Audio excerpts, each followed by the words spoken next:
Hello les guys, bienvenue sur ma chaîne où je raconte des histoires de meurtres et mystères.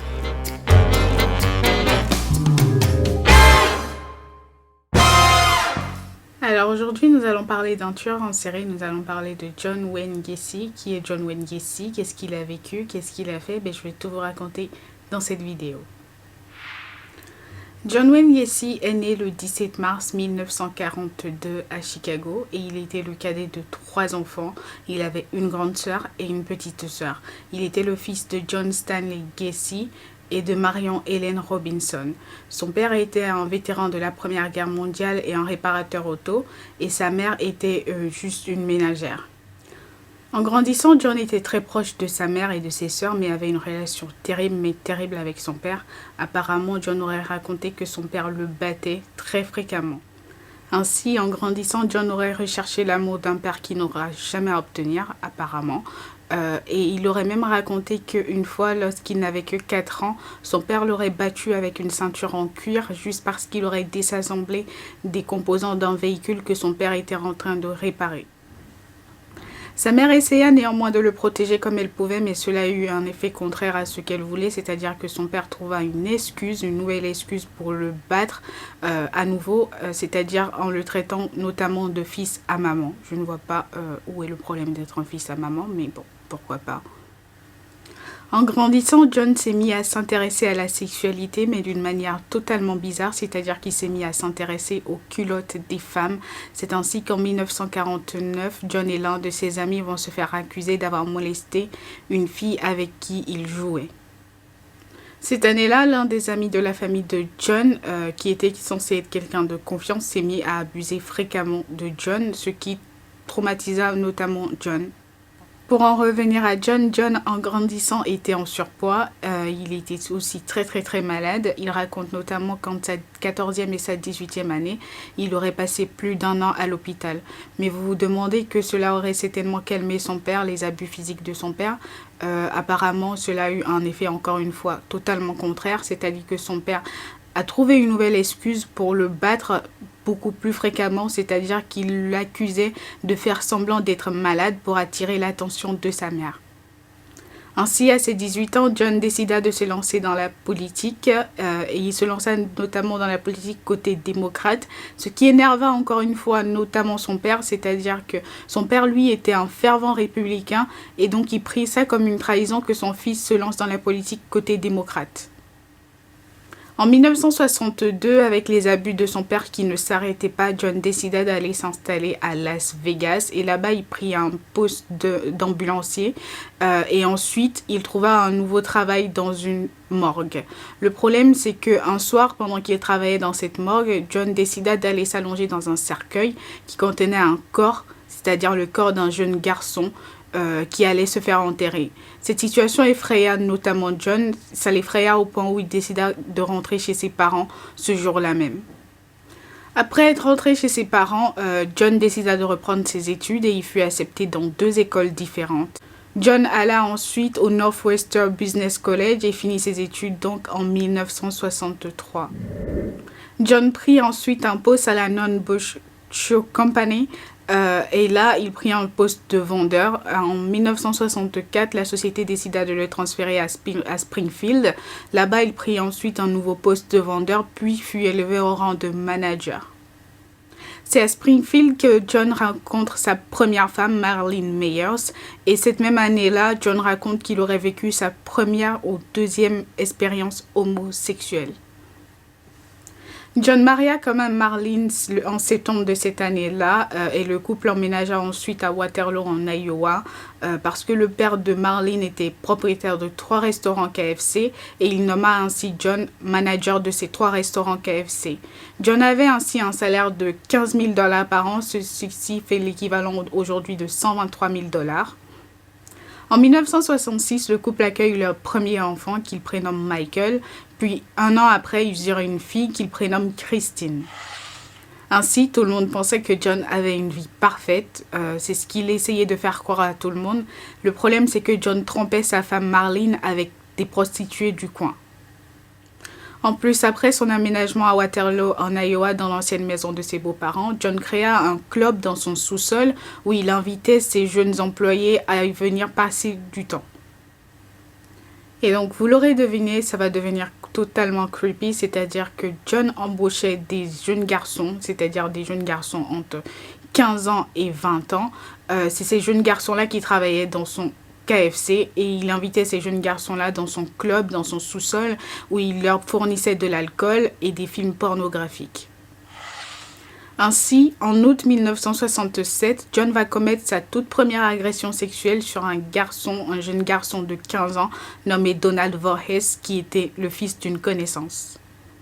Ce qu'il va faire, c'est qu'il va convaincre le jeune garçon de venir chez lui dans son sous-sol en lui promettant de lui fournir de l'alcool et de lui montrer des films pornographiques d'hommes et de femmes. Et ensuite, après lui avoir fourni de l'alcool et lui avoir montré des films pornographiques, John va lui dire que il faut commencer à avoir des relations sexuelles avec un homme avant d'entamer des relations sexuelles avec une femme. Il convaincut ainsi le jeune garçon de lui faire une fellation, ce qu'il lui fit lui aussi en retour, puis il va pratiquer une sodomie sur Donald. John abusa ainsi de plusieurs jeunes garçons cette même année-là. Il persuada même l'un de ces jeunes d'avoir des relations sexuelles avec sa femme, ce qu'il utilisa ensuite contre ce jeune-là pour l'obliger à lui faire des fellations. En 1968, Donald Voorhees, qui avait 16 ans du coup à l'époque, va balancer John à son père et le père fit ce que tout père normal devrait faire. Il alla porter plainte contre John pour avoir pratiqué une fellation à son fils et avoir sodomisé son fils. Mais vous l'aurez deviné, John, qui était quelqu'un quand même de relativement culotté, va refuter toutes les accusations du père de Donald en disant que c'était des accusations à motivation politique. Parce qu'à l'époque, notez qu'ils étaient rivaux politiques, le père de Donald et Gacy. En août 1968, Donald va persuader l'un de ses employés, qui aussi est un jeune garçon, d'agresser Donald, ce que le jeune garçon va faire, en lui promettant notamment $300. Donald, qui s'en sortit et aussi avait reconnu le jeune garçon qu'il avait agressé, alla porter plainte encore une fois et ce jeune garçon fit arrêter. Et ce qui se passait, c'est que ce jeune garçon va balancer Gacy, ainsi des charges d'intimidation et d'agression seront rajoutées aux charges d'agression sexuelle sur Donald.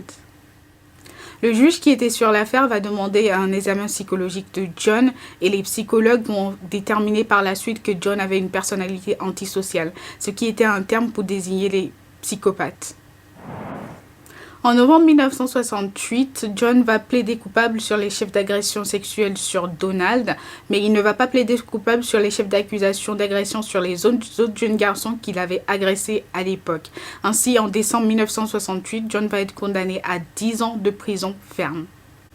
Ainsi, sa femme va demander le divorce, ce qu'elle obtient le 18 septembre 1969, et ensuite elle va disparaître avec leurs 2 enfants que John ne revit plus jusqu'à sa mort. John va par la suite demander plusieurs libérations conditionnelles, ce qu'il ne va pas obtenir. Et en décembre 1969, à la mort de son père pour une cirrhose, John va demander une libération supervisée pour aller assister à l'enterrement de son père, ce que les juges refusèrent encore une fois et apparemment ceci aurait détruit John. En juin 1970, John va enfin obtenir sa libération conditionnelle avec 12 mois de probation et la condition à laquelle il a été libéré était qu'il retourne à Chicago avec sa mère. En février 1971, John va se faire accuser d'agression sexuelle par un nouveau jeune garçon. Le problème, c'est que les charges seront abandonnées parce que le jeune garçon ne se présentera pas à la cour. En juin de cette même année, John va encore se faire accuser d'agression sexuelle par un nouveau jeune garçon. Le problème, c'est que les charges seront encore de nouveau abandonnées parce que ce jeune garçon va essayer de faire chanter John. Et donc, son témoignage n'étant plus fiable, le procureur va décider d'abandonner les charges. La cour de libération n'ayant pas appris les nouvelles accusations d'agression sexuelle sur John, va ensuite, à la fin de ses 12 mois de probation, sceller son casier une fois pour de bon. Ainsi, une fois son casier scellé, John, avec l'aide de sa mère, va s'acheter une maison dans le village de Norridge et il va vivre là au 8213 West Summerville Avenue. C'est là qu'il va commettre tous ses meurtres et c'est là qu'il va enterrer dans son vide sanitaire 26 de ses victimes. Notons qu'après sa libération conditionnelle et à la fin de sa probation, John, après avoir acheté sa maison dans le village de Norwich, il va créer une nouvelle société qu'il va nommer PDM Contractors. Et dans cette société, il travaillait dans du remodelage des maisons, en quelque sorte. Il travaillait aussi en même temps pour une autre société qui faisait du remodelage des pharmacies. Ainsi, John travaillait 16 heures par jour. Ce qui va se passer, c'est que encore une fois pour PDM Contractors, John embauchait encore une fois des jeunes garçons et c'est ainsi qu'il va rencontrer la plupart de ses victimes.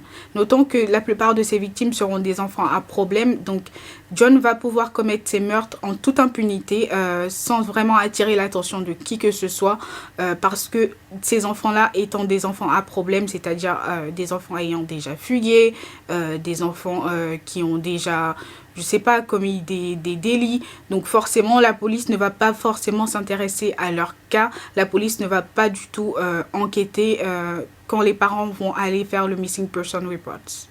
C'est ainsi que la première victime de John sera Timothy McCoy et la dernière victime de John sera Robert Pist. Notons qu'à l'époque de PDM Contractors, John s'était déjà remarié. Il va se marier à une ancienne copine du lycée, Carol Hoff, en 1971. Ainsi, sa mère va déménager de chez lui et pour laisser le couple vivre en paix.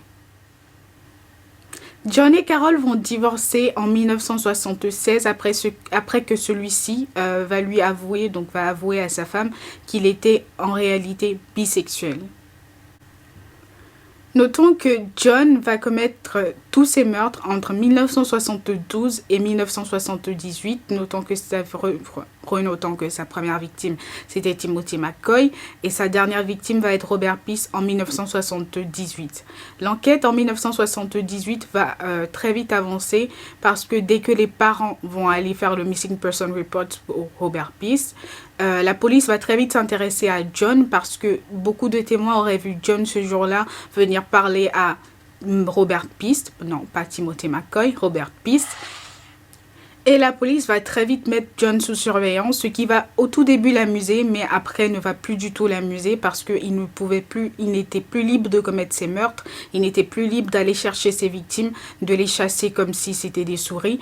Donc évidemment, cela ne va plus du tout l'amuser à un moment donné. C'est ainsi que un jour, il va aller au bureau de son avocat et ce qui va se passer, c'est que John va demander à son avocat un verre de scotch, ce que son avocat va lui servir et ensuite il va boire. Il sera saoul, je pense, et puis il va avouer à son avocat, il va prendre un article de journal qui était sur le bureau de son avocat et lui dire: regarde la photo de ce jeune garçon, en pointant du doigt Robert Pist, ce garçon est décédé, ce garçon est dans une rivière. Ce qui va se passer, c'est que son avocat, lui, ne va pas s'endormir sur cette information-là parce que John, après avoir avoir tué Robert Pist, il va avouer à son avocat avoir commis 33 meurtres. Donc son avocat ne va pas s'endormir sur cette information-là, John, parce que lui, il va s'endormir dans le bureau de son avocat.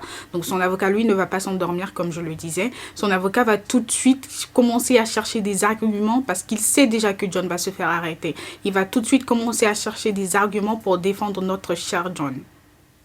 Et donc son avocat va appeler des psychologues pour demander à son réveil un examen psychologique de John. Sauf que John à son réveil va lui dire « No, fuck off », donc je ne veux pas. Et il va se barrer, il va rentrer chez lui.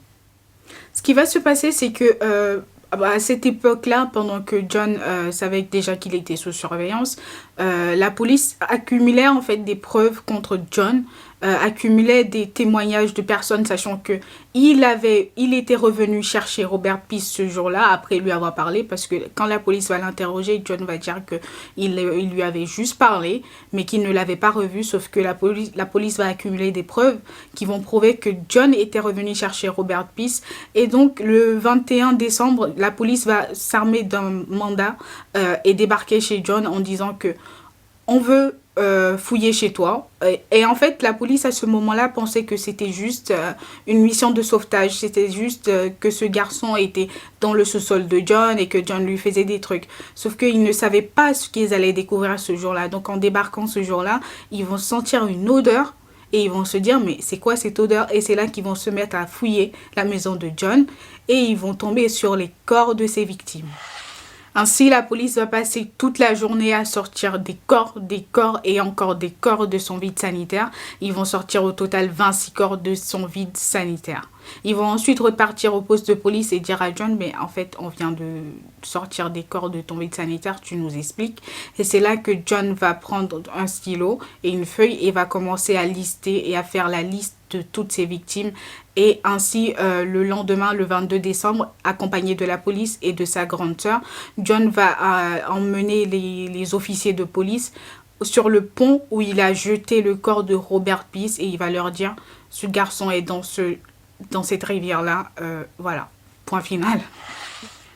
Le procès de John va débuter le 6 février 1980 et va prendre fin un mois plus tard, en mars. Ainsi, à la fin du procès, le jury ne va prendre que 2 heures pour délibérer, je pense entre 2 ou 3 heures, je vais revérifier l'information et vous le mettre là. Donc le jury ne va prendre que entre 2 ou 3 heures pour délibérer et ensuite, ils vont condamner John à la peine de mort pour chaque meurtre commis. John va ensuite rester dans le couloir de la mort pendant 14 ans et il va se faire exécuter le matin du 9 mai 1994 à midi 58 et ses dernières paroles étaient « Kiss my ass ». Kiss my ass. Really? Non mais c'était un enfoiré jusqu'au bout. Enfin, j'ai l'impression de rigoler mais en fait, je sais pas. Je pense que c'est entre le « Kiss my ass » et l'enfoiré qu'il était, c'est ce qui me fait un peu rire en fait, je ne comprends pas. C'est déjà la fin de cette histoire, j'espère que vous aurez kiffé, je vous souhaite une très bonne journée et puis portez-vous bien et faites de bons choix.